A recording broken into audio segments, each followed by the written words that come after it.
The biggest failure was like taking that cocaine 18 years ago and a freaking psychotic. It was horrible. I wanted to die, to be fair. When was your last relapse? Yeah, ages ago. And I've been sober for 5 years. Paul, you said that the press were fucking bastards. Yeah, they kept on writing lies about us and I didn't like that. I knew I was getting hacked.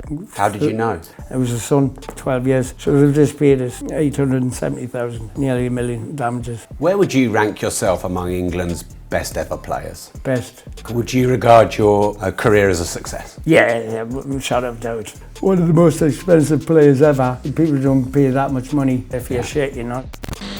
Hi, it's Rob Moore here and welcome to Disruptors. You are about to see an interview with the infamous Paul Gascoigne, or as he likes to be called, Gazza. He talks about injunctions and harassment and phone hacking from the media, even how much money in damages he won. He ranks himself amongst the best footballers in the world. His addictions, his battle, his wrestle with cocaine. This is open, revealing, and there's no question that Gazza wouldn't answer. No one knows the real Paul Gascoigne. You are going to love this. But before we get into the interview, make sure you like this video, subscribe to the channel and turn the notification bell on. Gazza, was it important for you to be loved by the fans? Even just growing up at school, you know, I got on well with everybody. I loved going to school. And I just think from, you know, being a footballer, that helped a little bit. But, you know, you talk about being loved. I think it was more when I got back from the World Cup. Everyone just seemed to love us, you know, apart from the press that followed us and telling lies and all. But yeah, it's nice to be loved, you know.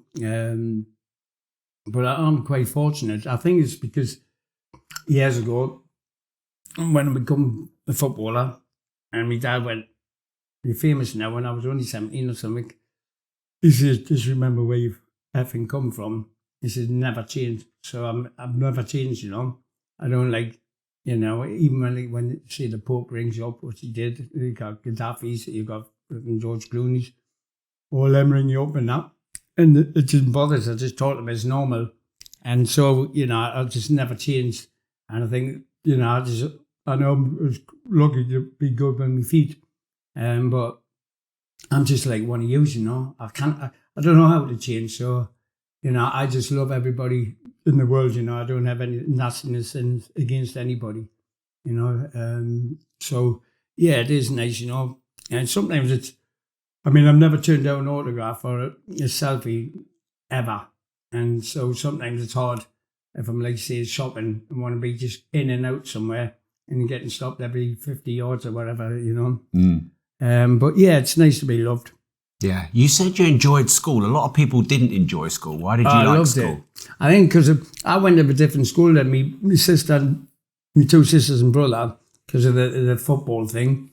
But I don't know. I just loved going to school. I was all right in maths and English and environmental studies with like hunting and that. But I just loved it, you know. I think it's like the PE lessons.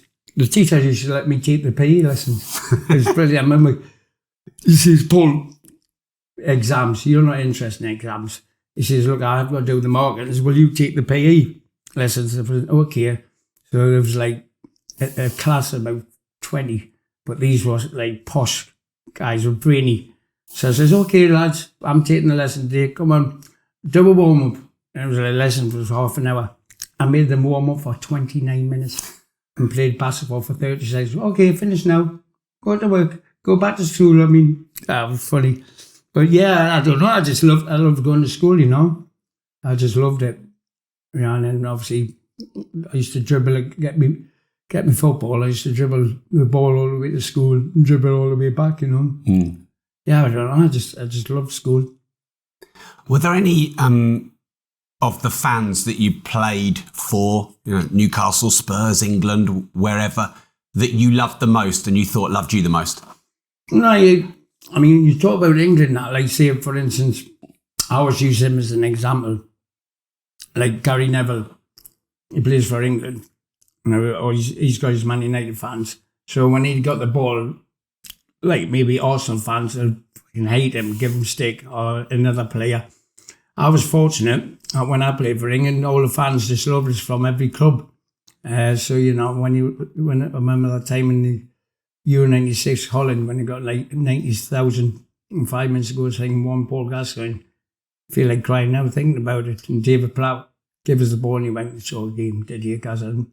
So I was lucky like that. And like the fans give us stick during the game, but I bounce back. It makes me, you know, I always say like, you know, it may take 30,000 people to upset one guy, but one guy can upset 30,000 by putting the ball in the back of the net.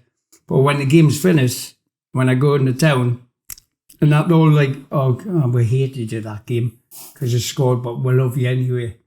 So I've been fortunate in that way. And I think it's just because I'm just like never changed and not one of them, you know.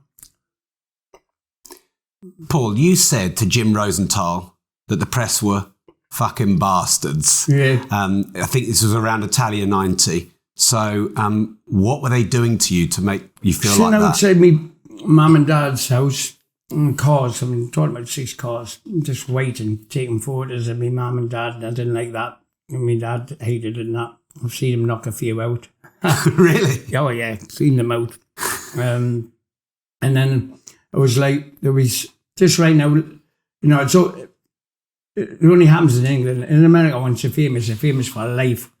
Anywhere else in the world. In England, it's brilliant to become famous. So once you're famous, that's it. They're going to knock you down. So it was like loads of lies and that. They kept on writing lies about us. And, you know, I didn't like that.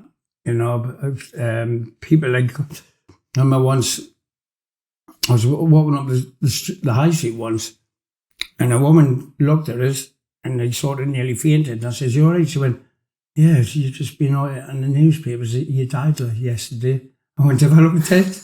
She went, then I looked. I went, God, Gaz is dead. My phone never stops. So I've changed my number about 55,000 times. But yeah, they were just hounding us all the time, you know.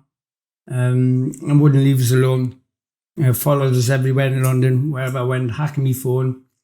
I've just won more damages from them. But yeah, that time, and like just recently, well, for the last about 3 years ago, there was 2 photographers sitting outside my house 24/7 a day, and the police wouldn't even help us. And they were leaving drink outside my door. And I'd pick up the drink and throw it in the bin. They'd hide in the bush, they'd take pictures and say, Gaz is drinking again. Yeah. Which it wasn't true. And then I lose work through it. But I went and put an injunction on them, you know. So some of the stuff they were writing, which upset me mum and dad as well, you know. Yeah. What would you say they wrote, or which lie was the worst? Oh, God, loads of them. One I had this job for about £30,000, and I'm sitting on the bed all ready to go and do this job. And about an hour later, I'm thinking, where's this guy? So I rang him up and says, where you mate? I says, supposed to an hour ago. He says, oh, we've just read in the papers that you're in rehab in Spain and about to die. I went, fucking hell. So I looked at the paper and said, they wrote that. So I was like, no, I'm sitting waiting for you. So I lost jobs. Like, these were the jobs I was losing, you know. Yeah. So there's them sort of lies, you know, writing stuff like that. Wasn't very nice. Yeah. Well, I'll tell you what, Paul, let's celebrate your football career first, and then maybe come back to some of that stuff. So first of all, how's football changed since you were a player? Stuff, I mean, when we played, I mean, it's all different. I mean, we, you know, for instance, when we played match, we'd be all together, all the players, come on guys, come on, let's win today and that. You see, now our generation players now, all like going to the games with headphones on. You know, they don't talk to each other, they all listen to their own stuff, their own music, you know, and then like, when I scored, even in friend, they'd celebrate. You see some of the England players, when they score, they don't even celebrate, and they forget these people that took 3 kids to the match and didn't finish the match till 10 o'clock at night at Wembley here, and they've cost them a fortune, and the players don't even celebrate a goal. So I think it's changed in that way. the money you get. You get some mediocre players, which are not that very good, on $100,000 a week. And you think, wow, and there's some better kids. I mean, look at I seen it go. It was unbelievable. I seen it was a pitch about 10 years ago. It was a 4th division team, and Vardy and Gareth Bale were on the bench for the 4th division team. And look at where they are now. You know, so there's players like that, but they're not given a chance. You know, I just think there's too many. We call it the English Premiership. It's not. There's not many English players in it. No. You look at all them top teams, they're all foreigners. Arsenal foreigners, Man City foreigners, Liverpool foreigners.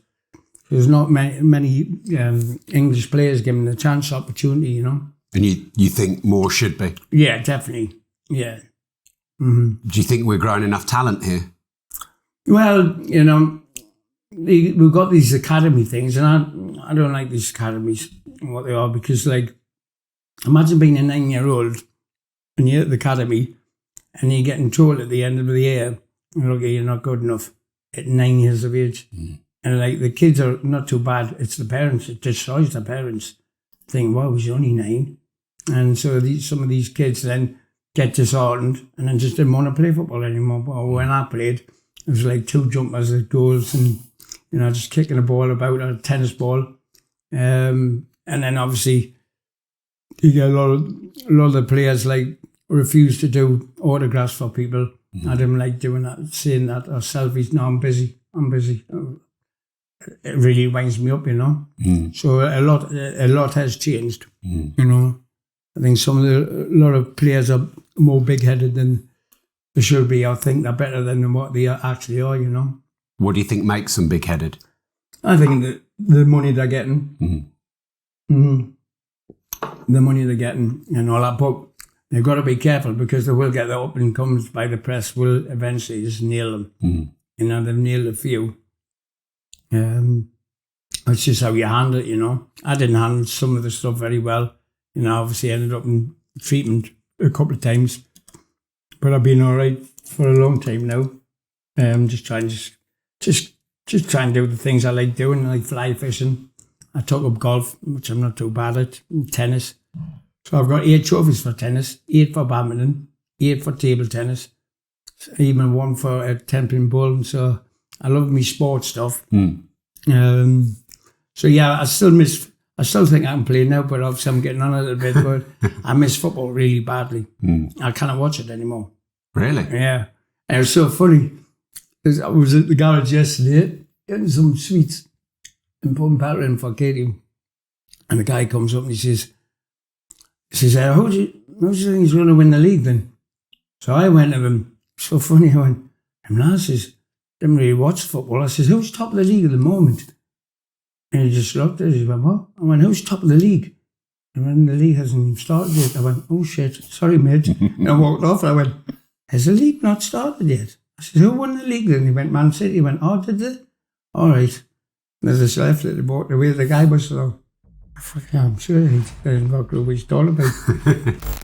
I knew I was getting hacked.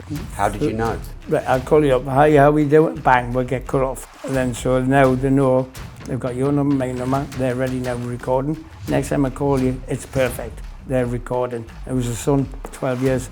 So they've just paid us 870,000. Wow. Nearly $1 million damages. Yeah, so I find it hard to watch. Why? Just because I miss it. Right. I see like bad players and that, and they didn't really give a fuck. And sometimes I went to the game and I leave after 20 minutes. I think, oh, I can't watch this. Fucking crap. And I just pretend I'm going to the toilet. Next thing I'm ordered a taxi, jump in the taxi, away. Where are you, Gazzo? I'm just at the toilet still. You've been away 45 minutes. Okay. I'm in the house. Yes. But I've took Katie and her husband and her little sons to have a couple of games. Man United, he likes. Yeah. His son likes Liverpool. Took them and that to a few games, which is right. I get to see Brian Robson and stuff like that. Because when I played football, I didn't really mix with the footballers. I just stuck with my mates, you know, which sometimes was a good thing and sometimes it wasn't a good thing. But but now and again I text him. I guess it was good to see Dave Seaman again. I had a good laugh. Talking about the old times of Euro 96 and that, you know. And why didn't you really mix with the footballers? Because they couldn't keep up with me in the pubs. Paul Merson could, couldn't he? Yeah, it was all right. Yeah, we're seeing Paul in a few weeks. But it's so funny because I just say, I don't know why, but just see one footballer want to go out with another footballer and go out clubbing or whatever. A girlfriend say, no, you're not going out with me. But any of the guys that wanted to go out with me, the wives say, go on, go, give a Gaza, because they knew if we were messing about with a girl, the paparazzi would be there taking photo and they'd get nailed. So they said, we're not going out with you, Gaza. So we're going to get followed by the press. I says, come on, we'll be all right. No. This is because if a girl comes up and starts talking to us and a fucking press taking photo, I'm in trouble and I'm going to get divorced. I went, okay, leave it. Yeah, so the the players go out with me. It was a mad thing to do. But yeah, I think because I seen them every day for training, you know, morning, night, and then obviously on a Saturday. So Sunday I used to just go to the local pub and play darts with a couple of mates and pool, you know, or the working men's club, playing dominoes with the old fellas. I used to love that. Yeah. Yeah. That's me, you know. Yeah. Who would you say is the best player you ever played against? Brian Robson. Really? Oh. Yeah, I call him dog shit because he was everywhere on the pitch.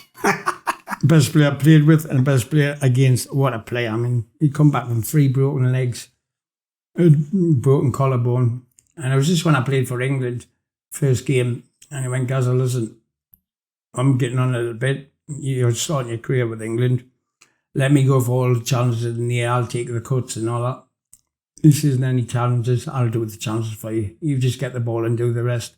For somebody like that as an England captain and an idol and a legend, to say that to me was fantastic, you know. I remember when I was 17, I played against Man United, and they got a penalty and Brian Robson scored the penalty. And he walked past us and I went, great penalty, Brian. And he went, you fucking idiot. What are you about? You get beat 1-0 now. I went, yeah, but you're my hero. So, yeah, I've met him. I've seen him a few times. He always texts to see how I am. I went, he's what's it called, in the theatre, but his lifestyle was incredible. Yeah. What a player. Energy as well. Box to box, incredible. And his timing was fantastic, but yeah, what a player. You ask anybody. Which modern footballer do you think is most like you and why? Well, nobody really. No one's ever going to be like me, but they said Grealish, but nah, I'd be Grealish blindfolded. But Grealish is going to be a good player. He always wants to be in the ball, which is good. What he's got to do is tidy up a little bit. He plays with where his socks, where he wears his socks. Look smart. You look smart, you play smart. You know. But he's a good player. He's done well. We've got Rashford. I like Rashford. Yeah. You know, they've got a couple. Gareth Bale's lucky. Well, he's not lucky, but he's ended up being like, you know, like Man United when they hadn't really won anything, and all of a sudden they bring on Becks, Scholes, Butts, Giggs, Neville's, all like that. So all of a sudden Gareth Bale's got all these class young players, and he's brave enough to give them a chance. Just got to make sure they don't take the advantage of it. And, you know, and think I'm playing for England, yeah.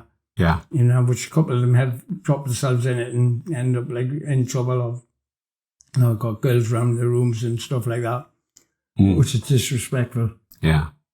They're actually calling Phil Foden the new Gaza. Yeah, what do you think about that? He's a good player. He won't be the new Gaza, but he can be Phil Foden, but he's a good player, though, to be fair. Yeah. I like him. He's good. His energy is incredible. Yeah. And he is a bit like me in regards fearless. He ain't frightened to take on people. You know, you see a lot of players that are frightened. All they do is pass the ball and said, go for it and try. He goes for it and gives it a go. Yeah. I like him. He's a good player. I don't know who's going to be the next Gaza. On this show, we've had John Barnes, Matt Letitia, Paul Merson coming up, and Paul Gascoigne. How would you rank those four, first to fourth? Who was it? One. So John Barnes, Matt Le Tissier, Paul Merson and Paul Gascoigne. Paul Gascoigne first, then John Barnes. And then, I mean, it's a mix-up between Matt and Le Tissier. Some of the goals he scored was incredible. But Merson was class as well, you know. Especially, but me and him had our own problems when we finished playing in that. But Merson, I played with him. We both won the Premiership for Middlesbrough, winning the league to get into the Premiership. But Merson had his problems as well. But Matt Le Tissier scored some incredible goals.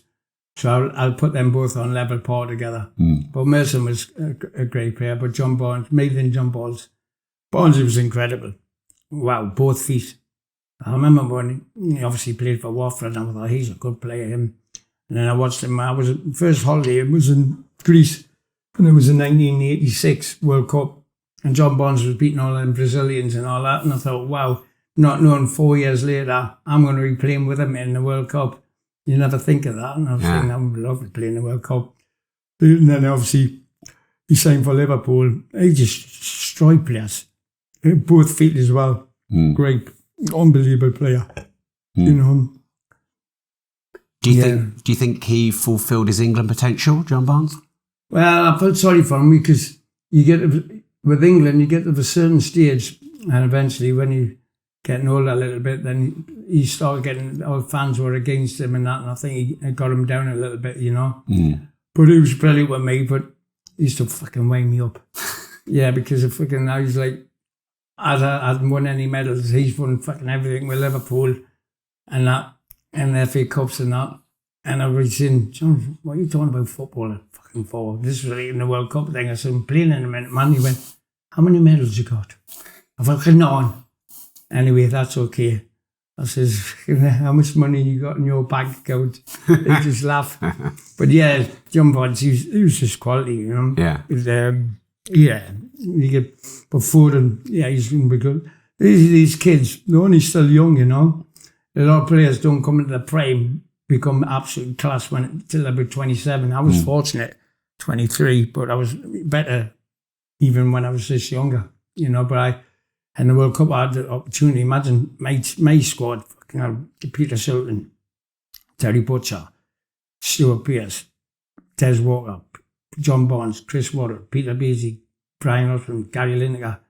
That's a team. And then I thought, wow, playing with these guys now. And then they encouraged us. So I was quite fortunate to be with all them who were all 27, 28 in the prime. So all I had to do was just enjoy my football, you know. We've talked a lot about young players coming through. You came through young, at 17, I think, didn't you? Yeah, 16 off when I first played my game, but wow. Just under 17, I remember played first game was Liverpool. I got 10 out of 10 man of the match. Then it was Man United, and that's when I wanted to say after that game, I got man of the match. Then the next game was Tottenham. I scored 2, got man of the match. And I remember going back home and I went, Dad, when are you going to fucking come and watch us play? He went, when you made it, son. You haven't fucking made it yet.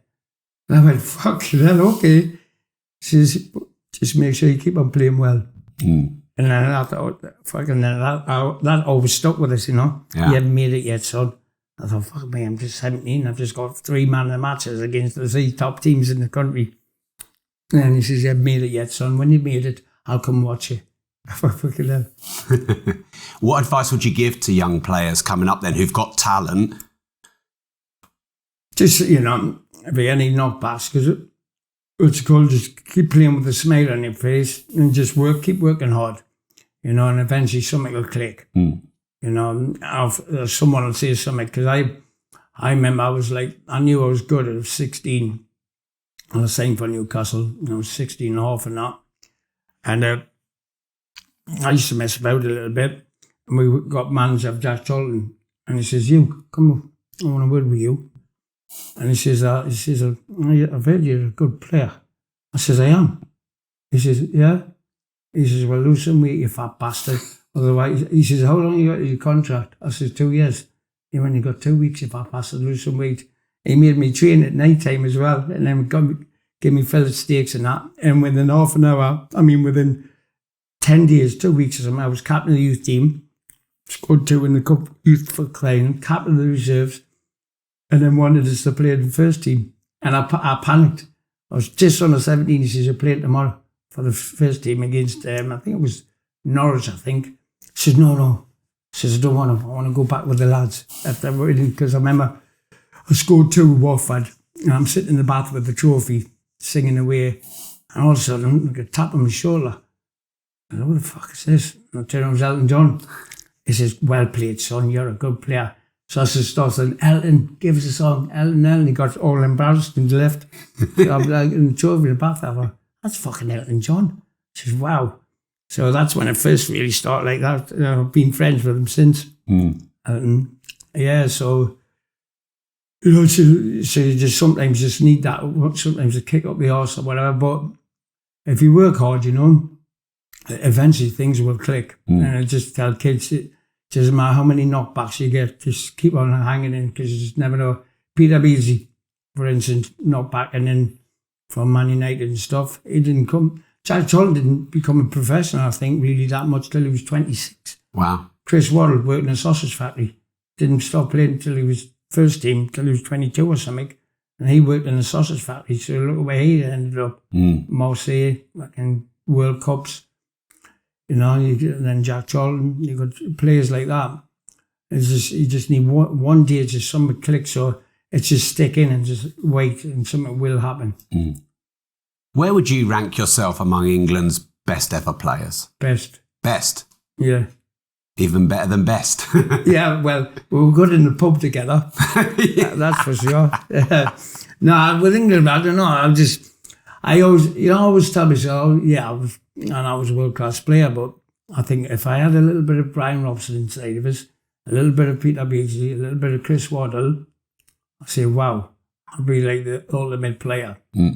But I'm happy the way I was, when you got like the likes of Pelé going to the newspaper to say, "Make Gaza captain of England," or you got Maradona saying, "Gaza, make Gaza your captain," that gives you a bit of a buzz.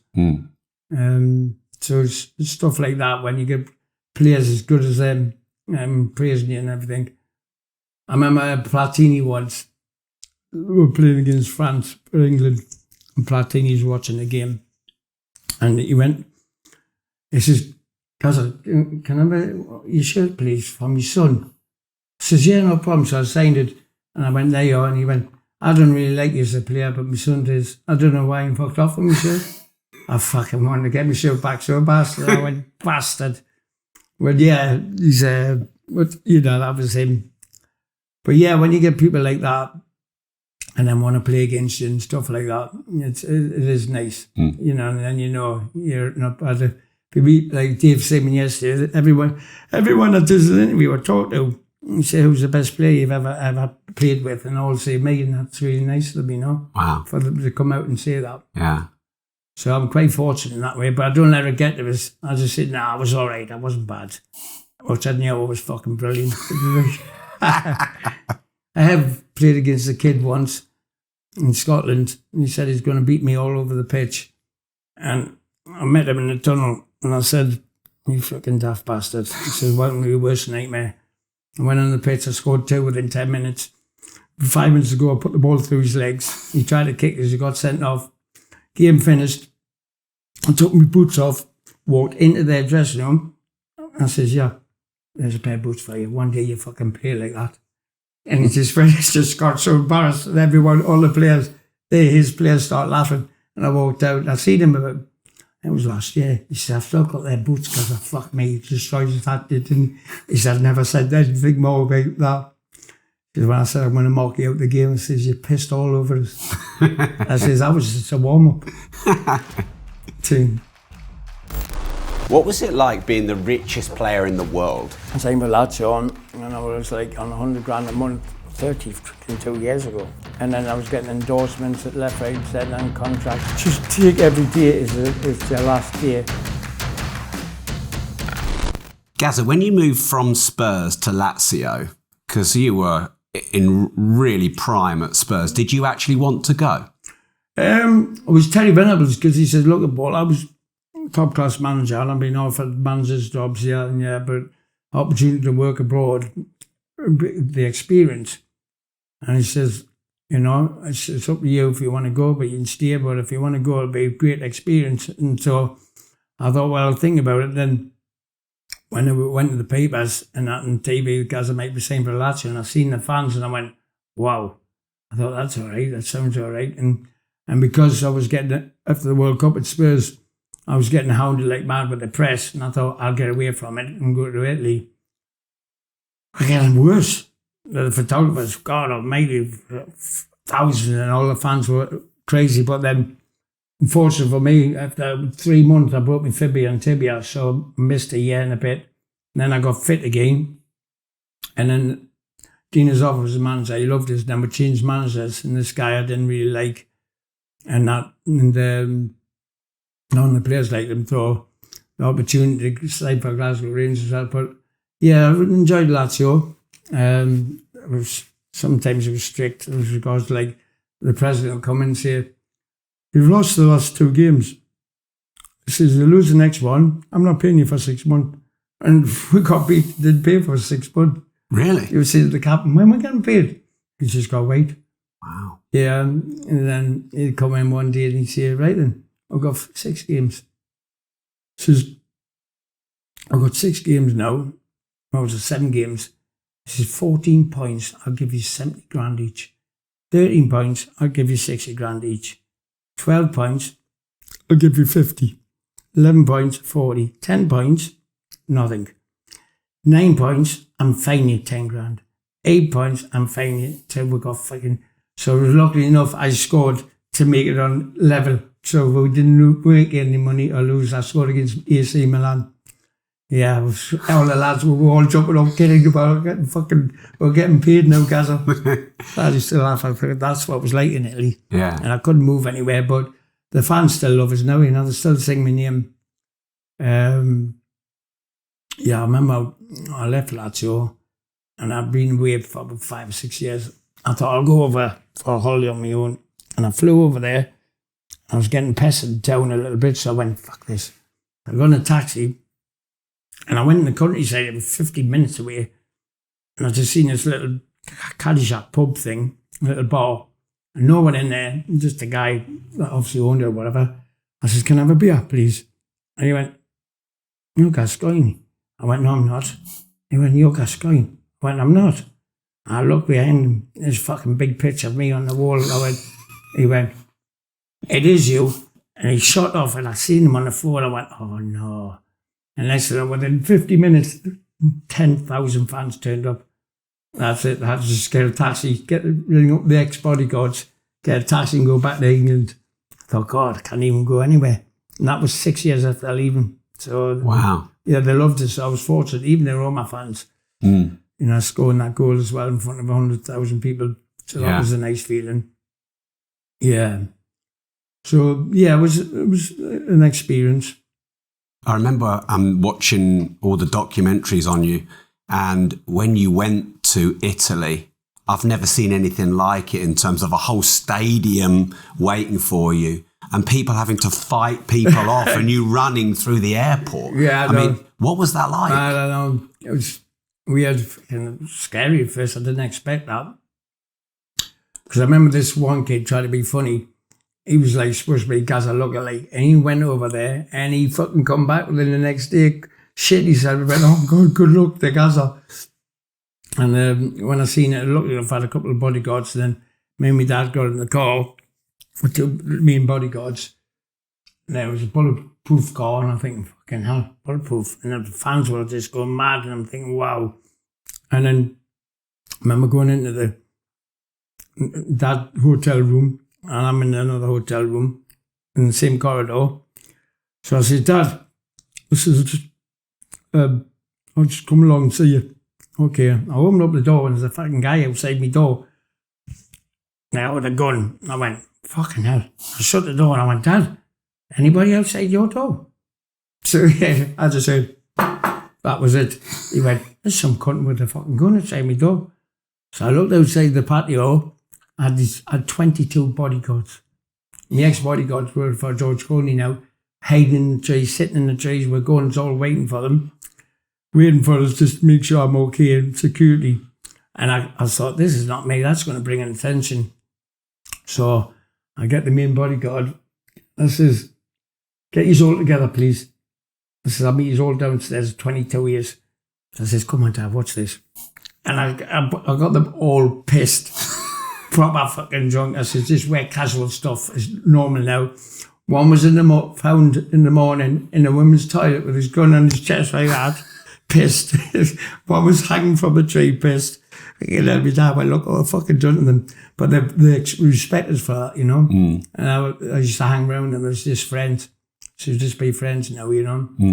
But Johnny, the main one, who was the captain, he's, because Paul was the owner of Lazio at that time. And he was the main captain, and he was, me and him become really good friends, you know. Really close to see him all the time. He'd take us wherever I wanted to go, make sure I was in town and that. Look after us, but he loved it. He fucking loved it. He went, God almighty, he says, we were expecting somebody like, you know, a right bastard and not talk to her and everything. He says, you're fucking completely different. Yeah, so he's good crack with that.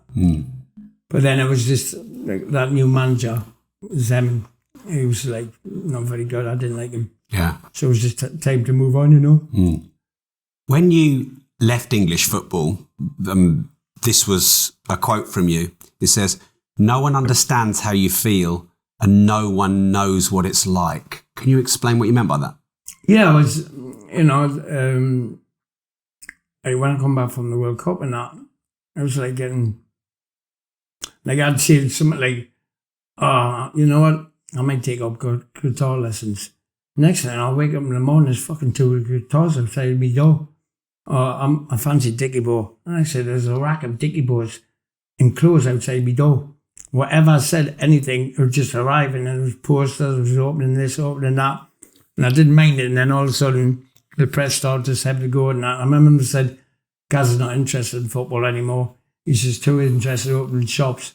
2 days later, I scored 4 goals against 3 goals against Peter Shilton, 4 goals in another game, 3 in the other, and I went, yeah, I think we've got it wrong, yeah. But now people know Gaza. Not many people know Paul Gascoigne, you know, but sometimes I think, right, I'm going to be Paul Gascoigne, you know. It's like, I don't like that side of it. It's like being serious, and I don't like being serious, you know. I think the world's already serious fucking enough without wanting to be involved in some of this stuff, so, and everyone wants to see Gaza more than anything else. What is the difference between Gaza and Paul Gascoigne? Paul Gascoigne's a bit more sensible than Gaza, I think. But I don't even know what it's like to be Paul Gascoigne anymore. I think the only one that calls me Paul is me fucking mum. Like, people will be walking on the street and say, Paul, I just keep on walking. Oh, sorry, Gaza. Oh, sorry, yeah, what do you want? So, yeah, it's don't know, just Paul Gascoigne is just like, when I like want to be sensible, and like if I'm doing like a meeting or something, like a contract or whatever, I'll put the Paul Gascoigne ahead and make sure I'm clued in. I write down everything to do, and just in case I have a drink or relapse, at least I've already written it down. But yeah, when I get like contracts or something big coming up and that, just on big contracts and that, I'll just fucking pretend I'm sensible. Yeah. And just leave it to me, like, you fucking got that? Listen to it, right? Let me know. Just let me know the fucking day I've got to be there. And then that's when the Gaza comes straight back. Yeah. Do you think the media and all the fans across the world almost created Gaza, or did you create Gaza? Well, my dad was called Gaza with a double S. And our coach, when I was younger, he was from Sunderland, and he said Gaza. It come with Zeds, so they put doing Gaza, and I wanted to be called like my dad's nickname, Gaza, but it was Gaza. I remember going to Barbados for a holiday once, and we went into the town, me and my ex-wife and that, and it was like Caddyshacks, and my fucking name was all over the place. In the fucking the roughest place in Barbados ever, Gaza. I went, fucking hell. And then I was watching a movie the other day, so funny. And, I'm watching this movie, and there was a black guy, something like that, and he looked the worse for weather. And then in the fucking movie, this guy went, God, you look as bad as Gaza, you do. And I went, hold on, a fucking wine pack. And I went, Jesus Christ. Fucking bastards. I said, I'm looking worse as Gaza. Fucking. So I just started laughing me. And I went, I fucking just got mentioned in the movie there for no fucking reason. I'm doing everything. Well, yeah, it was good. I remember once I was in London. I went down to the wine bar in the hotel about 11:30 or something. That's for a glass of wine. Someone said, he says, can I have an autograph? I went, yeah, no problem. He says, that's the second famous person today. I says, who's the other one? She's behind you. And I looked, it was Dustin Hoffman. And I'd just been watching the night before Meet the Fuckers. So I went, fuck, I haven't got to go up and see him. So I just went up and I said, Dustin, yeah, there's a glass of champagne. And he was with his daughter. I says, what's your name? I says, well, Paul Gascoigne, but they called me Gaza. He went, oh, you're that mad fucker, aren't you? I says, I used to be. He says, what was it like on that cocaine? I says, that was years ago. I got sectioned for 11 days. He says, let's me and you go for a game of tennis at my house. I went, no, I'm busy. Fuck that. That shot off. Yeah, he says, you're that mad fucker, aren't you? What was it like being the richest player in the world? Because at one point, I think you were. Yeah, I got same with lads on, and I was like on 100 grand a month. You know, you're talking about fucking, well, 32 years ago. Yeah, it was 100 grand a month, and the road gives a check for 2 million. And then I was getting endorsements at left, right, and centre, and contracts for 500. So, and I put most of away. Then I decided to buy all my family a house each and a car each, and bought them all a holiday and that. And it was okay, you know. You just sometimes think it's never end, but lately you get 100 grand a month, but you get taxed 60. So I was left for 40. So I give mum and dad 5 each. And my ex-wife 10 for maintenance, 10 for the rent of the place. So I left myself with 10 grand a month. And that, which we're trained twice a day, so I didn't really need to do anything. And I used to just go out and just buy jewellery, which is all in the bank somewhere in Bradford. Loads of jewellery I bought. And I just put that in the will for my nephews and that. So then obviously I got divorced and sort of went downhill a little bit. And then all of a sudden just everything starts coming back now, plenty of work on. Got back to, just got payments from newspapers and deals. And Katie's done magnificent for us, really well. So now I'm back on the up. More than happy. I'm trying to enjoy the life as much as I can. These venues are good because, I miss the fans. And so, doing these venues, you get to see them. Like yesterday, was 600 people doing about 300 selfies and that. And so it's like being amongst fans again. And they love it. And I just fucking tell them about all the mad stuff. And then eventually I said, I did play football as well. It's just to let you fucking know that. I was always just start laughing. And then I tell them, say, thanks for turning up. I says, because I miss me football. I miss the fans, because I used to entertain the fans, I always remember Gladiator, entertain the fans, and you win them over. And that's all I was thinking about that, So these venues, sometimes good, and sometimes I get emotional, thinking, God, I used to play in front of like 100,000 people and that. So you miss that side of it, but when you get the people that turn up to see us and that, and the amount of hugs and they give you, well, it was not long ago. I was in Sainsbury's, was it? Yeah, Sainsbury's. And I'm walking down the aisle, and this bloke, he's with his two proper grown bloke. He was 2 kids. One was 6, and the other one was 4, something around about that age. And comes up, he starts crying his eyes out, and went on his knees and crying, proper crying. Right now, mate, fucking get up, please. The kids think I fucking hate you. And he went, I love you so much. That I went, he said, the kids, you don't know who he is. The kids were still in his ball bag when I was playing. And I went, stop crying, please. I think the kids think I fucking hate you. He went, you're fucking my hero. Oh. And so I was like, I get a lot of that. And these venues get a lot of people crying and that. I was so happy. So that gives you a buzz. And I'm thinking, wow. I used to get this week in and week out. And something I never took advantage of, you just never think of it. So when you finish playing, you think, wow, it's like, I didn't realise it was only like the World Cup semi-final, we played at the stadium, at the Roma Stadium. Now that was in the semi-final, incredible. Now I'm playing for Lazio, and that's our home ground. And it was only like, you take advantage of it, and it's only like when I left, and then I looked at it and I thought, fuck me, I used to play there every week. So, you never think that. And you think, God, look at that stadium. I played there every fucking week. Well, every other week. And scored in front of 100,000 and stuff like that, So it's stuff like that's what I would give kids to experience. If they wanted any experience or what, the thing is like, just take every day as their last day. And Glenn Roder, he passed away, bless him, but he always said to me, enjoy every day. He says, because before you know it, your career's over. And, and he was right. I remember Ken Dalglish saying, look, Paul, plan 3 years before you're going to quit, when you know you're going to quit playing. 3 years beforehand, plan what you're going to do when you finish playing. So I went, okay. And I think, well, fuck, I've still got 3 years.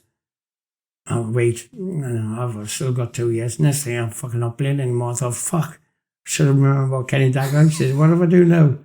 I said, I'll tell you what I'll do. I'll get pissed and go to fucking rehab. But, so, you just, I tell young kids, every time they play or train, treat it as the last game, treat it as the last training session, because you just never know, You just never know. I've seen loads of kids, brilliant players, eventually getting injured. I was fortunate. I got the people that quit playing because the ligaments, I was a good surgeon, put my ligaments right, and then but 3 months later, I got punched in the jaw and broke my kneecap. Half my kneecap was I put that right. And then I come back from that. And then 3 months later, I broke my fibula and tibia, which he fixed that. And then to get back playing as good as I did, especially for the end, getting man of matches against AC Milan and then Rangers and destroying players like that.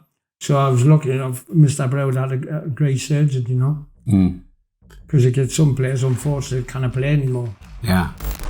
Your ex-PA, she said this of you, a prodigious talent with a tendency towards self-destruction. A two-faced cow. I was disgusting. She used me. She was a fucking dead.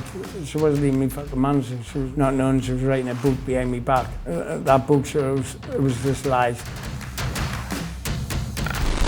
And how do you get over and recover from big injuries that put you out for a year? Just because I had nothing else, and I had nothing. I loved woodwork. I liked doing woodwork, but I thought, I've got nothing else. I love my football. Listen, you're going to have to fucking graft your nuts up for 9 months, and it's hard because you train on your own. And when everyone's finished training, you're looking outside when you're working in the gym, trying to get fit and get your muscles back, watching them all enjoy themselves.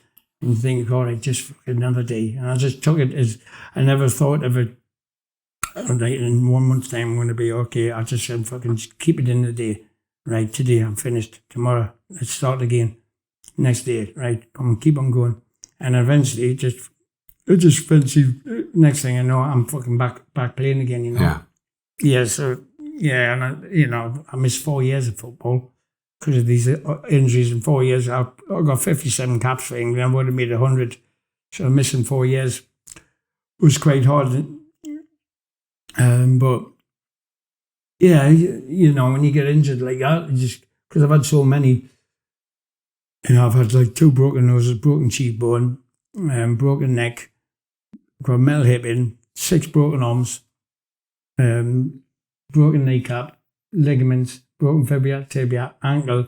So quite a few operations, But you just got to fucking stay right, and you don't know anything else, for football. So it's up to you. You either fucking walk away or you fucking graft. And I thought, right, and I want the buzz again, playing in front of the fans. So I just worked, Yeah. You said earlier sometimes you get emotional. So what is that emotion? What makes you emotional? No, just the love for the fans that give us. I don't have any animosity against anybody. And it's like, when you say emotional, when you get these people coming up and crying and kissing you and hugging you, it can be emotional, especially when you think, God, they're giving us all this love. And I kind of fucking go and show them what I can do, make them happy on the pitch. But just being there makes them happy, and just seeing them coming up and being so nice to you, and that it can get to you a little bit. It can be too much. Yeah. Yeah. It's nice, though, but it can be too much. Just emotional in that way, really. Yeah. So you famously turned down Man United. So why did you turn down Man United, and what do you think of Alex Ferguson? One of the best in the world. You know, I like when you see the likes of Pelé and Maradona and Johan Cruyff and that, I think, right, I can be as good as them. Definitely. So I knew as a player I could be good as them. But when you say I want to be a manager, how can anyone be as good as Alex Ferguson? So, but I turned down Man United. I think it was more than just because the Spurs offered mum and dad a house for 120 grand, and then my dad a car, and my sister a sunbed. And then at that time, Spurs were better than Man United. You know, they're much better than Man United. Yeah. It was only till I signed for Spurs a year later, that's when Fergie brought on Beck's, scored, and they started winning everything. So you think, wow. But then when I was at Lazio, when I was leaving, I did speak to Alex Ferguson. And says, look, I'm going to leave. Do you want to sign us? He said, well, look, Paul. I said, you had the chance once. He said, I've got Eric Cantona now. If he goes, I'll sign you. If he stays, then obviously I don't need another player like him. So Eric Cantona stayed. You know, but I don't know. Sometimes you think, oh, well, but Terry Venables was a great manager, you know. You ask any of the England players that worked with him. But sometimes you think, I wonder what it'd be like if I'd have signed for Man United. Because you're like, when I've been to a couple of the games there and seen the fans, it's incredible. And what some of the players have been there and achieved, you know. But for me, it's like the Spurs fans were fantastic. And I couldn't do anything wrong. They loved us, even now, you know. When I played that charity game, all the fans stood up and waited for us going on the pitch and out of that charity game. So I'm well loved at Spurs, you know. Even in Man United, when I get there, I'll sing one Paul Gascoigne. It's like, wow, the fans are singing that, and the Man United had the chance, and it's like, so now I seen him not long ago, Alex Ferguson. He's 82. And I was at the game. It was last year. And he says, Paul, Alex Ferguson wants to see you. And I went, oh, fuck, yeah, we'll go again. And he went, how are you doing? I says, yeah, I'm all right, thanks. He went, you bastard. He says, fucking, why did you not say for me when you had the chance?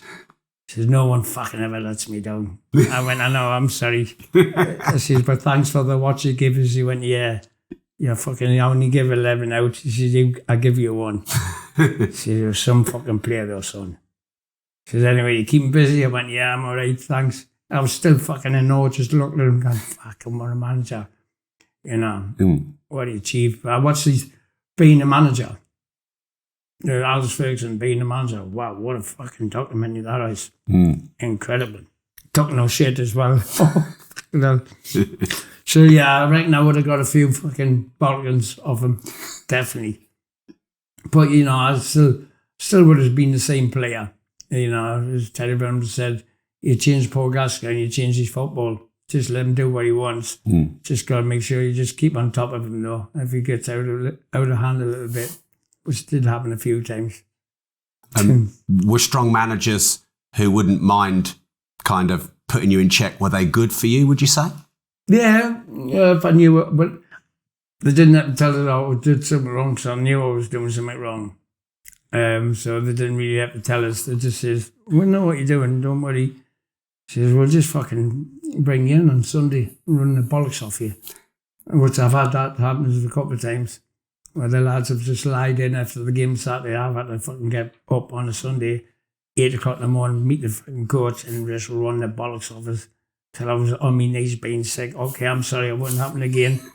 So yeah, but you know, you get like, they say Rangers, Walter Smith and Archie Knox. Walter gives a bollock and Archie be nice to us. And Archie gives a bollock and Walter be nice. And I thought, fuck me, where do I stand here? So they were just making sure they were keeping us on check, you know. So yeah, all the mans I played for, they all loved us. Yeah. You know, I never let any of them down. Always performed on the pitch. And the fans. You know, so I didn't let anyone down. When I come to the football, I didn't let anyone down, you know, because I always looked at like 90 minutes on that pitch. That was my freedom. I could do what I wanted for 90 minutes. So any problems I had going on the pitch went away for 90 minutes. I thought, right then, I can enjoy myself now. This is my home, you know. So I fucking just used to just play and enjoy it and just get on the ball as much as possible, because I knew after the game, any problems I had, regards paparazzis or whatever, they've just come back again. So that's why I love training so much. If you ask any of the managers or coaches, I've never seen anyone say Gaz is one of the hardest trainers I've ever seen in my life. I just loved it. And I usually had to be training for 9:45, whatever, 10 o'clock. I'd go to 8 o'clock and I'd be playing head tennis with the ground staff with wellies on. Yeah, just for an hour and a half, just to fucking, then after training they all finish, I'd stay behind and play head tennis with them again until about 5 at night. Yeah. And the gaffer said, go fucking home now. I said, in a minute, man, I'm winning this game again. He says, only fucking ground staff with wellies on. They were good though.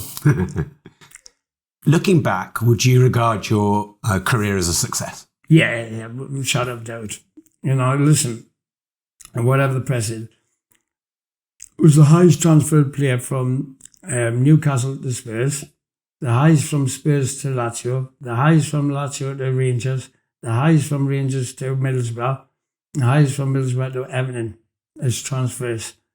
So to be a bad player to get one of the most expensive players ever, people don't pay that much money to buy a player if you're shit, you know. So for my career, it was success. It was only after I finished playing that a few times I went down the rails a little bit.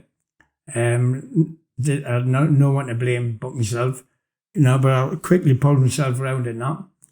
And then obviously I just I don't think about tomorrow. I just concentrate on today, you know, as long as in the next hour, as long as I don't have a drink or whatever. I know what's ahead of us. Plan for everything. Right, I'm going to do this and do that, but I don't plan too far ahead, because if it goes wrong, I get myself down about it. Yeah. So I just wait and just make sure everything's okay. I always look after my family now. Yeah. When was your last relapse? Oh, ages ago. Yeah, ages ago. And I've been sober for 5 years. Sober for 4 years, 5 years. You know, the last relapse, I think it was. Well, it's not like a relapse in regards 3 weeks on a binge or something. It's like 2 days where I just fucking go off for it. Just sit in a hotel room, get pissed, watch a movie, and then 2 days later on just fucking start drinking water again. So I think it was about 5 weeks ago, 6 weeks, I had a 2-day bender, and then I just stopped. I thought, you know what, I can't be bothered with this. I just got bored with it. I think I didn't need to be fair. But being around people drinking doesn't bother me one bit. Yeah. That doesn't bother us. I'd rather people drink in front of us than hide it, because it makes me think more about it, why they're hiding it. Right. Just fucking get it out. Yeah, or if they don't, if I know they want a drink and they don't get one because I'm there, I go and get them a drink. Yeah. And say, there's a couple of fucking cocktails. Listen, don't worry about it. Because if I want a drink, I just fucking go and get one. So don't worry, I don't want one. So just fucking, cheers, Paul. Next thing I'm fucking now, like, are you sure you don't want a drink, Paul? Fuck off, I'm off home now.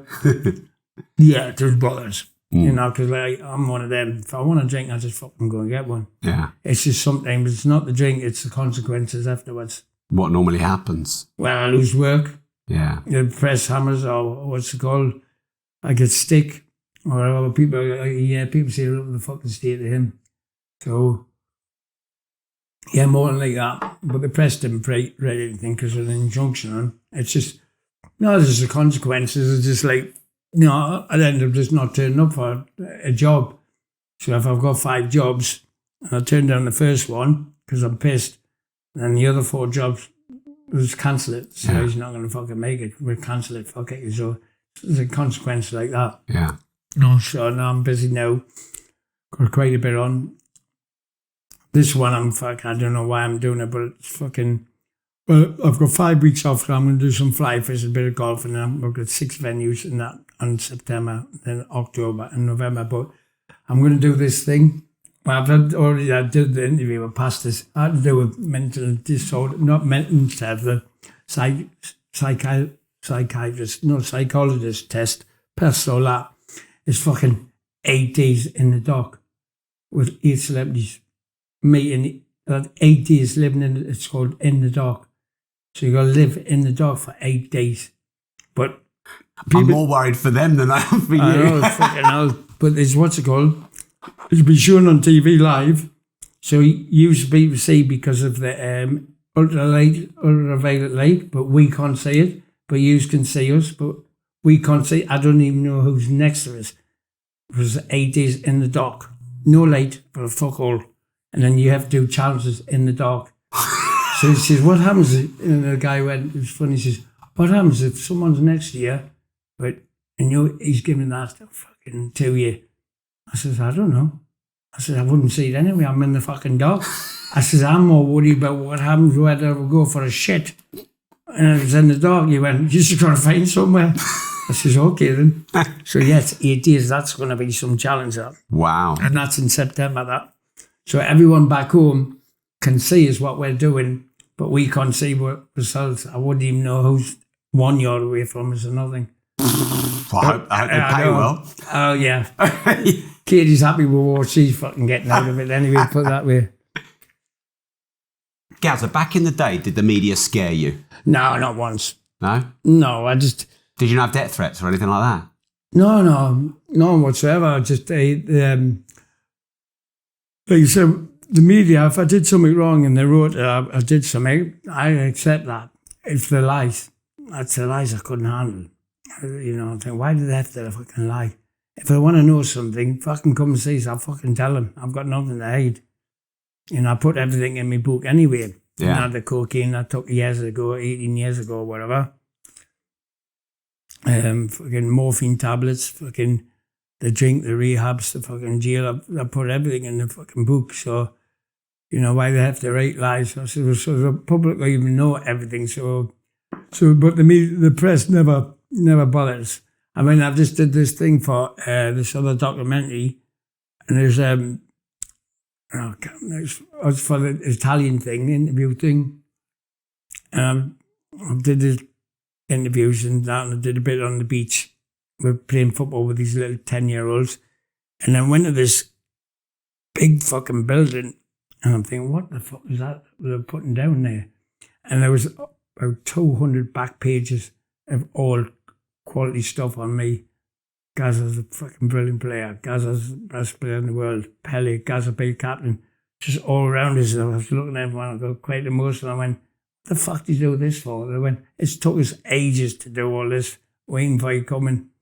And I went, wow. And I thought, fucking years passing, he could have been a better player. I couldn't have been any better than I was. And looking at all them headlines, I thought, fucking hell, the press thought I didn't fulfill my potential. I went, fucking yeah, all right.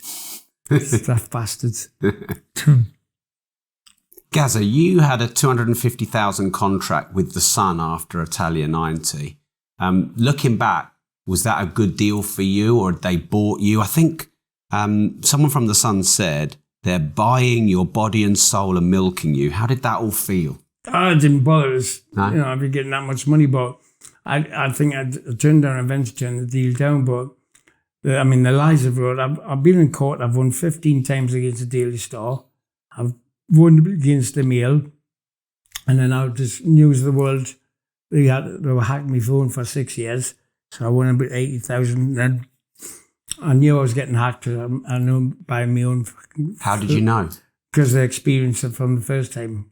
Like, I'd call you up, right? I'd call you up, hi, how we doing? Bang, we'll get cut off, right? And then so now they know they've got your number, my number, they're ready now recording. Next time I call you, it's perfect. They're recording.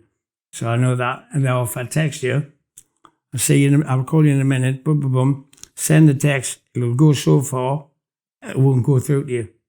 They've written down the text, I text you again, it'll go perfect. So I knew. Wow. So I knew then the Sunday Mirror were 12 years with them. So this happened twice, the phone hacking, not just the first time? 3 times. Sure. That was 12 years. And then I knew I rang up the police. I said, fucking check my phone, I'm getting hacked again. It was his son, 12 years. So they've just paid us 870,000. Wow. Nearly $1 million damages. Yeah. So that's all right. So I'm fucking just relaxed a little bit now. Thought, fuck, I don't want to do these venues. But I thought, Katie, they're laughing. So then go and get yourself a place now. I says, okay, Mum, go and buy yourself a house. I says, Mum, I don't know where I want to live at the moment. Yeah, but yeah, so... So now you've got injunctions as well on some of them? Yeah, all of them. Really? Yeah, they can't write anything bad or press. Well, I just take them to court straight away within seconds now. I've got top lawyers, so it's like, and I was going no fee, no win, because I'm going to win anyway, so yeah, it doesn't cost me, it costs them a lot of money. So you give us 700 and I'll just put that in the bank and just look after the family a little bit. Yeah. And then you just waiting for the other 170 or whatever, but it doesn't bother us.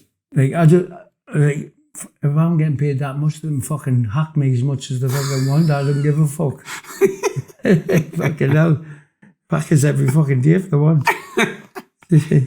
So, Paul, you've earned a lot of money in your life. Yeah. And sounds like you've given a lot to your family, and sounds like at times you've probably spent a lot. So what have you learned about managing money? Oh, yeah. I'm just trying to write down everything, I'm trying to... Eventually, I just thought I'd do things on my own, but now I've got like a top lawyer, I've got a top accountant, I've got Katie, who's they're really good at what she does now. So she's your manager, is she? Yeah. Me agent, me manager. So I just got to make sure I've got good people on board now, where I just thought I could do it myself. So I've got them on board. I've got like, if I want to invest stuff, I've got people prepared ready to invest anything I want to do. And I thought at the moment I'm okay. Yeah. Just let me do what I'm doing and enjoy myself for a little bit now, for fucking getting hacked and stuff like that. Yeah. So I said that money, I'll just leave it where it is at the moment. I'm just going to fucking enjoy myself. Yeah. So that's what I've done. Mm. And plenty of this work coming up. And then I'm fucking this thing in the dock. I'm thinking, yeah, I'll fucking do it. I had to do this psychologist test. When you passed everything, he went, but I've heard you were scared of the dark. I says, yeah, I was when I was 7. I says, I sleep with the light on. He says, what changed then? And when I'm fucking 55, that's what fucking changed, mate. I don't need the fucking light on anymore. He started laughing his head off. He says, I think you'll be all right in there. Yeah. He says, what happens if you don't like somebody in there? I said, I don't know who's in there. It's a fucking in the dark. He went, yeah, I never thought about that. I says, so fucking hell. I says, I don't give a fuck. I says, I'll be in there. I says, I'll help anyone they want. Yeah. I says, anyway, if I get bored, I'll just start talking to myself, just wind them up. And he says, what happens if someone gets on your nerves? I says, what I do is I just stare at the forehead. He says, why is that? And I said, I don't say anything. I just keep staring at the forehead and just think, they've got a bandage around his head and he's not well. Say a prayer for him. I went, that's a good idea, that. He says, good idea. He says, I'm going to ring up and say, yeah, you're ready for the show. So fucking kid, I went, yeah, but I didn't realise fucking I'm doing this, like what we're doing over the phone, like this in the kitchen of the lodge. And outside is my fucking sister, a boyfriend, we were talking about, Katie, got the windows open. Yeah, and listen to everything I'm saying. Oh, fucking crying and laughing. And he just stayed alive for me, And I just said, Father God, save him or fucking let him die. And 2 minutes later, he died. So I jumped in bed next to him, gave him a couple of punches in the fucking face. I went, remember when I was younger, Dad, and you used to give me a little whack? Fucking there's a couple of whack, and then stuck the headbutt on him, a little one for a laugh, and just fucking lied next to him for 45 an hour, and then rang my family. So he's gone. I said, yeah, I did get section once. That was 18 years ago for 11 days. He said, what was that like? For? Cocaine. That was all right. Didn't take any medication. Yeah. Really? I just needed it. I was fucking daft on that cocaine 18 years ago. So his dad just fucking put me in a nut house for 11 days. And then after 11 days, I said, okay, Paul, you went. Didn't take any tablets, just fucking took loads of water, detox, and never touched it since. I went, fuck that. So, it's only just the drinking that, but yeah, and he went, wow.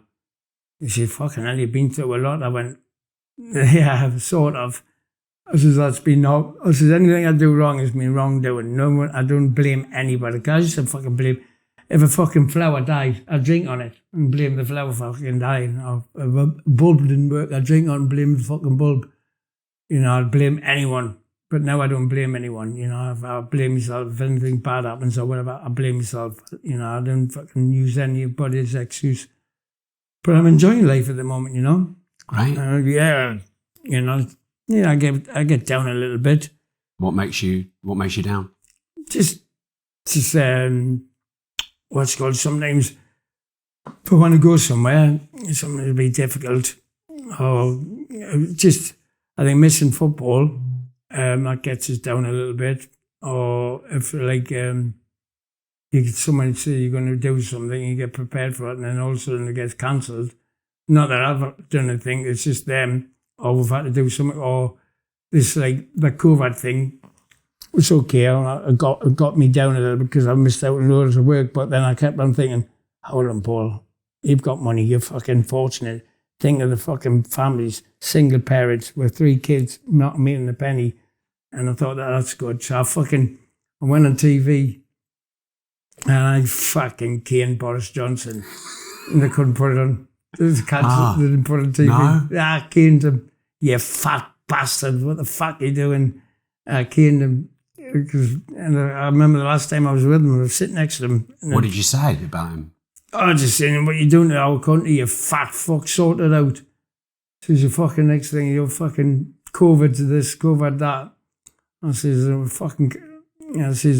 start fucking all these people that haven't got any money, they can't go to work in COVID, and it's okay for you getting a lift into fucking 10 Downing Street, having a nice little party there, and what you fucking want to do and that. He didn't have fucking COVID, did he? I just caned him. And so they went, oh, can I put that on TV? So they just cancelled it. Wow. I went, okay, no problem. But I did sit with him in a charity match once. He come on for the last 10 minutes while playing Germany, a charity game, and he was sitting next to the dressing room. He went, hey, God, how'd you fucking last 90 minutes? I went, I have to train about hard for 6 weeks to catch 90 minutes, not sitting fucking 10 Downing Street, fucking eating cakes by the fucking looks of it. He went, yeah, I never thought about that. I'm a rugby player anyway. And that was it. Fucking just, you got to have a shower fucked off.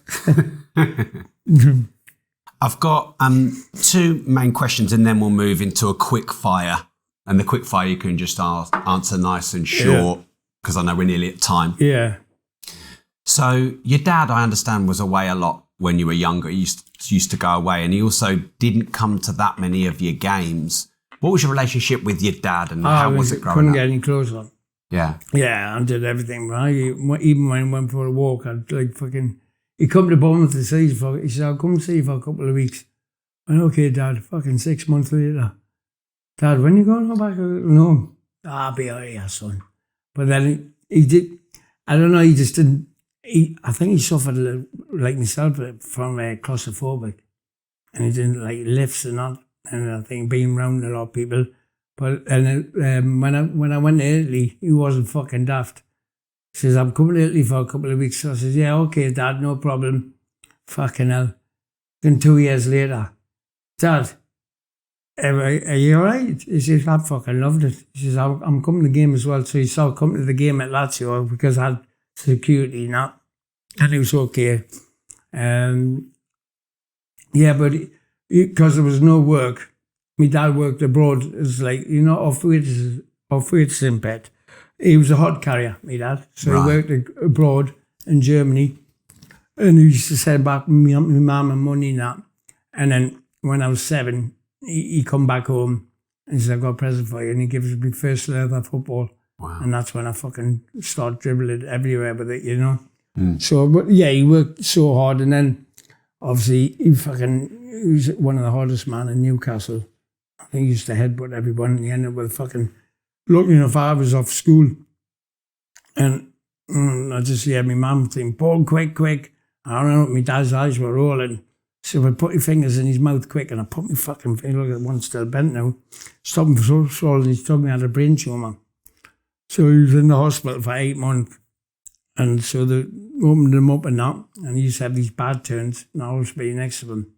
But then I went everywhere with him. I must have bought him 80 cars, fucking 3 boats, fucking mobile homes, fucking everything. Fucking jewelry, he's got my watches, fucking knows. I remember once, he was Everton, he said, I'm coming to the game. He says, yeah, fucking, I know, too fucking right you are. He knew I just bought this, there's only 3 in the country, I bought this new fucking Mercedes soft top, 230, and this new fucking watch with 70 grand.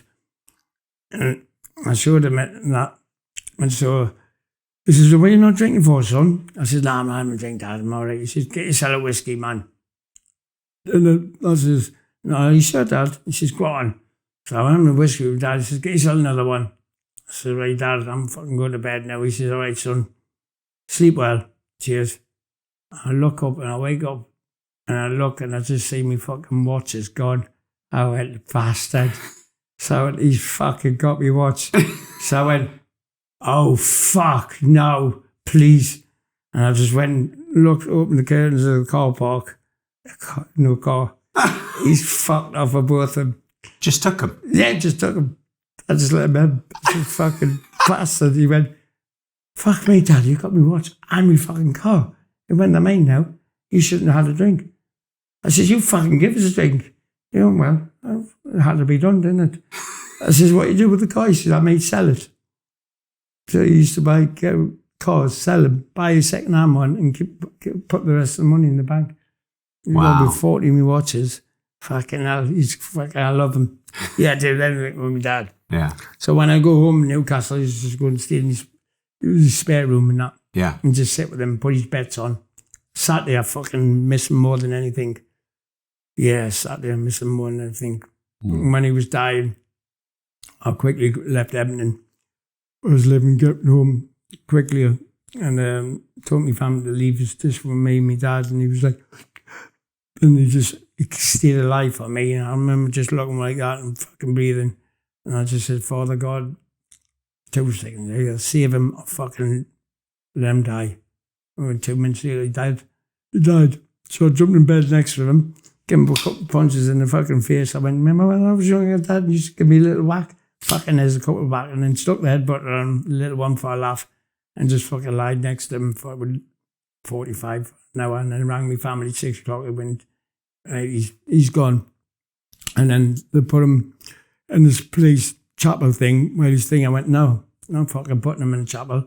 Take him fucking out there, get him in the coffin, do him up, and fucking give him home. I'm going to stay with him. So I stayed with him for 3 days. So weird as well, because I left the coffin door open for him and I played these songs I used to like. And I went upstairs, I thought, wait, and just tied up his room and that, because obviously he passed away. And at the end of the bed, you have one of these puffy things, and his wash bag and that, there was there in the bag. And I was fucking in the cupboard and just went, moved about 2 foot off this thing, flung, and I went, fuck off, Dad, will you? So I went to bed and I said, fucking, I could hear noises. And I think, fuck me, he's hanging about somewhere. And I'll go back down and make sure he's still in the coffin. I think, fucking hell. Yeah, so it was, yeah, and then that's it. And then eventually I said to the family, that you come around and see him. Yeah. Wow. Because all my family live in the same street next door to each other. I bought them all a house next door to each other, so when I'm in trouble, I get it from all of them. And I know anyway I'm fucked.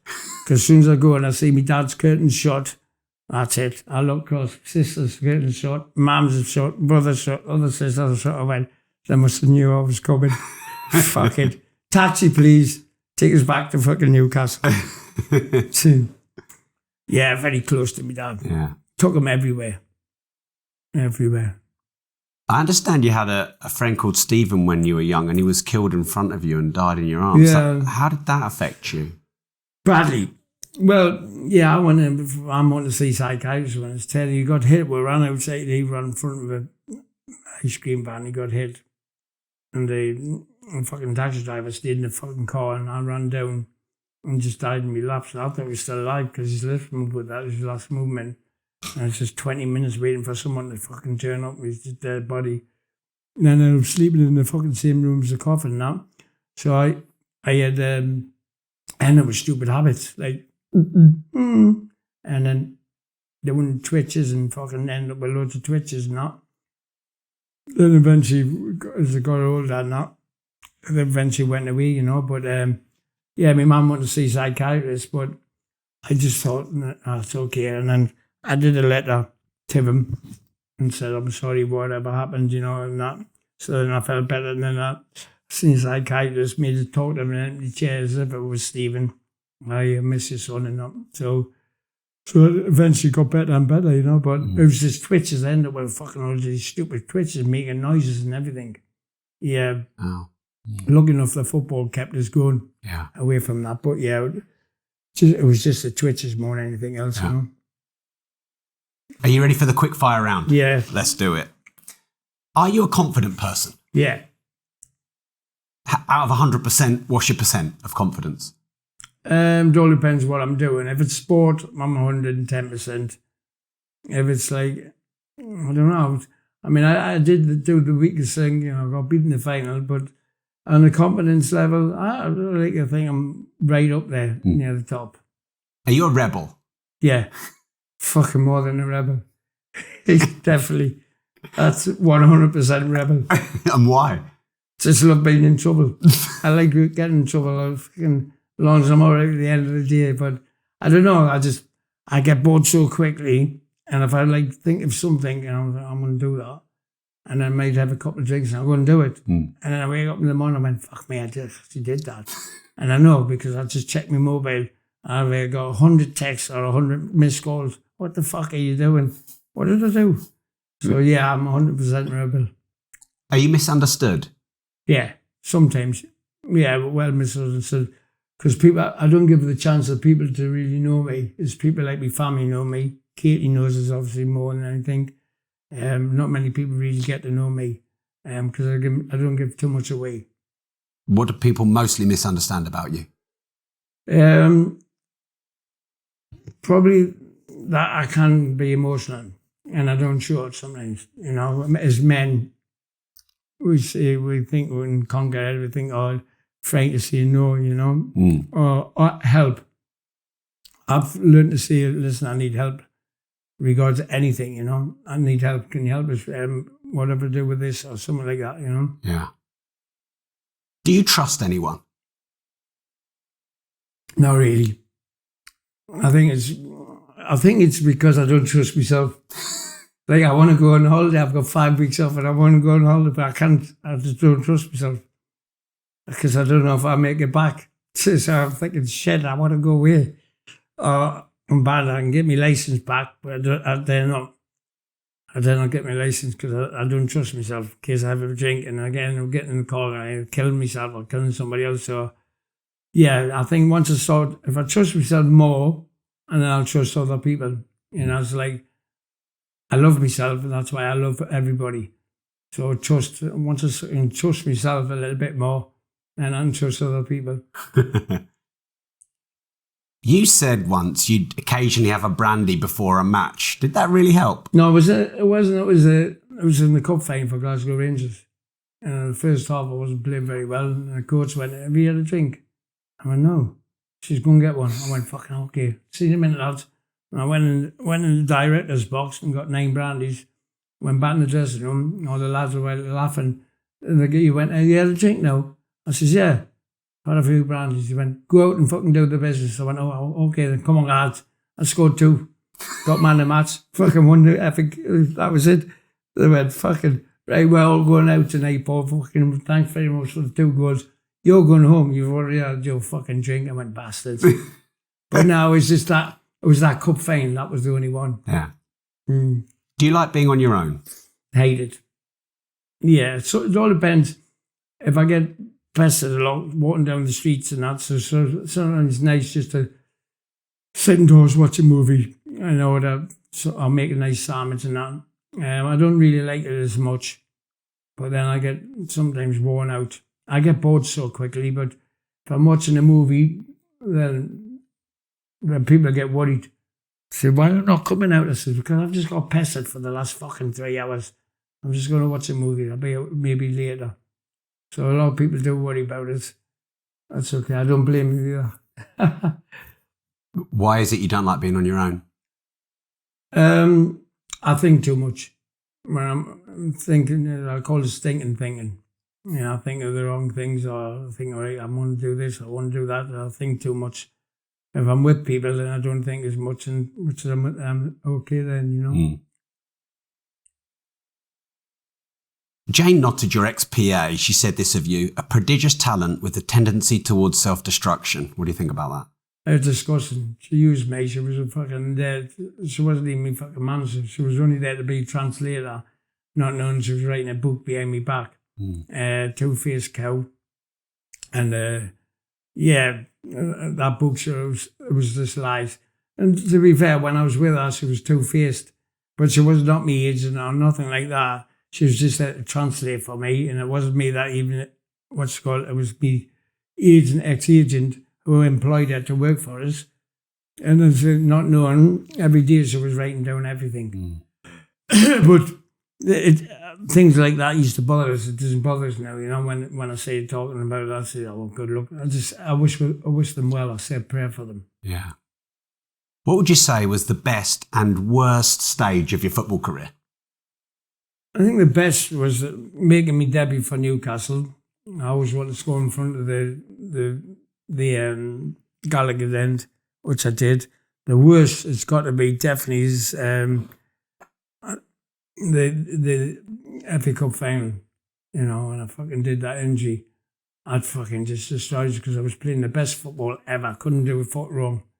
I was beating players for fun, could beat players blindfold, get man of match, and then I do that tackle, and then being out for a year was the worst. But I worked hard for it. But that injury, that was probably the worst. What's your biggest success? Losing my virginity. What's your biggest failure? Success was my biggest failure. Well, do your success first. Yeah, losing my virginity probably. That's a fucking tiger. Look at that. There, seriously. There, the tiger. Oh, it's a cat. That's not a cat. That's a cat. Is it? It's a big cat. Okay, no. It's a house cat. I thought you were going to pull some prank on me. I thought you were planning. What's the failure? Yeah, what's your biggest success and your biggest failure? Success is like making my debut and that, and especially success for making what I wanted to use to play for my country, England. The biggest failure is, I think it was, it's got to be that injury. And obviously the biggest failure was like taking that cocaine 18 years ago. And up like psychotic. It was horrible. I thought I wanted to die, to be fair. Luckily enough, them 11 days just talking to the counsellors and that, pulled it around and never touched the thing. So that was a horrible feeling. What's the biggest risk you ever took? Sorry, I'll do that again. What's the biggest risk you ever took? I've took loads. Little risks. Where do I start? The biggest risk, I remember the chairman of Middlesbrough bought us a new team bus, £400,000. And it just left the garage and it's got Middlesbrough Football Club on the bus, Sky, ready, brand new. It only left the garage. And I got excited. And so I told the driver, the manager wants to see you. So he went, okay. And he left the keys in the bus. I jumped in it. I thought, I'm taking this bastard into town. Didn't manage to get very far. I fucking fell into the ditch. And fucking, I'm on the side, the bus is on the side, the branch was through the fucking wind and everything. And 400 grand had just left the garage. It was a brand new team bus for us. I remember thinking, fuck, I'm in trouble. The Brian Robson goes, what? Where's the fucking bus? I went, it's in the woods with the 3 pairs scaffer. I think I fucking damaged it. I fucking had to get a new bus. Yeah, fucking that was it. Fucking actually expensive fucking bus ride. I think it cost us 47 grand or something to get it fixed. What's your biggest regret? Biggest regret? There's quite a lot of quite really. The biggest regret is probably, I think it would like that, taking the cocaine and letting my family down. and myself down more than anything else. And the people that around us that loved us, you know. But I stopped doing that. I've had quite a few regrets, but it was really my own doing. But I try and like put them behind us, you know. Mm. If anyone watching or listening is struggling with their own maybe addictions or demons, what advice would you give them, having overcome many of yours? Yeah, I've come over so much in mine, you know. I would just don't be scared to ask for help, because it's only fucking a lot of people like us or other people end up drinking or whatever, or because we find it so difficult to say no. Where someone say, like my sister, she got more foot than a fucking double-decker bus. Say, oh, Lindsay, Anna, can you do this? No. You think nothing of it, and I think, God, I wish I could do that. So, you know, a lot of addicts like that. So, but the main one is just, you know, don't be scared to ask for help. I'm not now. It doesn't bother me. If I need fucking help on something, I do. I say, oh, I need a bit of help. Yeah, can you help us? Well, what? I need to go somewhere. Would you mind taking us? Okay. Well, I just think I can do it on my own, but sometimes I need someone there just to help us, just in case out goes wrong. So I ain't scared to ask for help. Yeah. So, what are you doing now and in the future? What does Gazza do with himself nowadays? Yeah, well, you've got these venues, which is good. And as in people come and talk to you live and do Q&As? And no, I don't do Q&A. I have my own script. Right. I do selfies and that, and I do autographs, and then I go on stage, and then afterwards I'll speak for an hour, and then I'll let them ask us some questions, maybe just 10 or something like that. Yeah. I've got a lot of that on. Then I've got this documentary coming up. I've got maybe next year to do a movie about my life. I think Sean Bean wanted to play me, but I think the guy that's going to play me is a guy from Game of Thrones. Don't know his name. So the story about my life. A movie. It's going to be in the cinema. Wow. So yeah, and then I've got another book deal, and then I've got this document In the Dark thing. Fucking hell, that's going to be some challenge. So I've got quite a bit on. Yeah. You know, all I've just got to do is just enjoy the work that's ahead of us, you know, and make the most of like when I've got time off, enjoy it instead of like sitting in the fucking bedroom just watching TV and not go out and enjoy myself, you know. Yeah. And your autobiography, what's it called? And let's get everyone to go and read it. You've written already one book about your life. Yeah, my life, you know, as is that what it's called? My Life. Yeah, Gaza, My Life. Yeah. Read it because it's got everything in there, you know, and how I overcome this. Or the other one being that was the first one, being Gaza. The other one's called To Hell and Back, and that was fucking odd. I just remember the book writer coming in. It was so funny. I said, "Where the fuck you been?" Gaza said, "Where the fuck have you been?" I said, "You fucking writing that down?" He's now getting angry, saying, "Are you fucking writing that down?" I said, "You fucking wake me up." He said, "I'm a fucking winding up." That's the book. Everything I said of him. Yeah, it took 8 months, three times a week, 8 months. And I went, he says, everything I fucking said to him, he put in the fucking book. And I went, "Go on, fuck off, I had enough now." Because I said, "Fuck off, he's had enough now."